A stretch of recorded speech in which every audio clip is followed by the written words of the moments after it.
My name is Jessica Hayes, and I am currently a graduate student at Grand Canyon University. I am pursuing a Master's of Arts in Reading Education.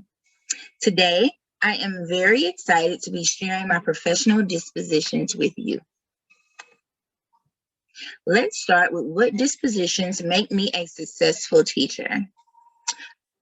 I think the three that resonate with me the most would be compassion, dedication, and reflection. Let's start with compassion. Compassion resonates with me the most because I want students to feel safe with me. I want them to feel that my classroom is a safe zone. They can share, they can feel comfortable to share whether they're having a good day, whether they're having a bad day. They can share things that make them happy. They can share things that make them sad. I want them to feel comfortable, and I want them to know that their teacher is a very understanding teacher and that I care about them as people. The next one that really resonates with me is dedication. I am dedicated to growing as an educator every day. I want to commit myself to being a lifelong learner in education. This includes collaborating with other educators as well as collaborating in my master's program, all right? That's one of the reasons why I decided to become a graduate student. That's the reason why I am at Grand Canyon University, all right? The next one for me would be reflection. Reflection is a very big one for me.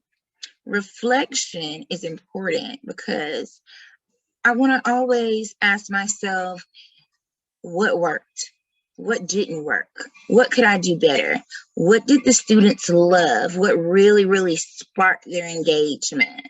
Especially now while we are virtual teaching. For me, something that really saved me was that journaling. The first lesson I did on Zoom, my goodness, but I can really say that reflecting and journaling about it, what worked, what didn't work, that really helped me.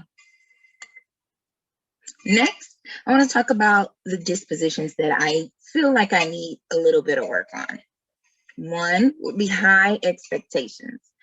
Of course, I have expectations for my students, of course, but I do think I could use a little work on having higher expectations for them. I want to meet with the students and talk and discuss their strengths and their weaknesses. Let's come together and let's talk about your goals. Let's set goals so by the end of the year, we can see growth. That's our overall goal as teachers, right? By the end of the year, we want to know that these students have grown, they've moved. So one of the things I will work on is high expectations. Another thing would be curiosity. I think we sometimes as educators tend to just kind of hover. So for me, somebody who is very strict on classroom management and the way that things flow, for me, I kind of need to learn how to go with the flow, all right? I know not all students are the same, not all students learn the same way, and a lot of students learn by just exploring and doing. So for me, my goal would be to become more of a facilitator for learning and almost sit back and just watch them grow, where I can offer more feedback, which I also think will help with critical thinking skills for them. All right. What does the professional educator look like and how do they behave? Well, I think a professional educator dresses professionally yet comfortably, especially if you are like myself and in the elementary education area. I dress comfortably by wearing a nice blouse and slacks, but also very comfortable, not tight fitting, so I can interact with my students. And the behavior for a professional educator for me would be warm, inviting, welcoming, a positive attitude, because we have to not only communicate effectively, but we have to get that back. We have to have the feeling that we are approachable. We're approachable and you can talk to us. The standards that guide my thinking and actions, that would be responsibility. I'll take it back to the code of ethics for educators. I have a responsibility to my students. I have a responsibility to the community. And most importantly, I have a responsibility to my profession. I have a responsibility to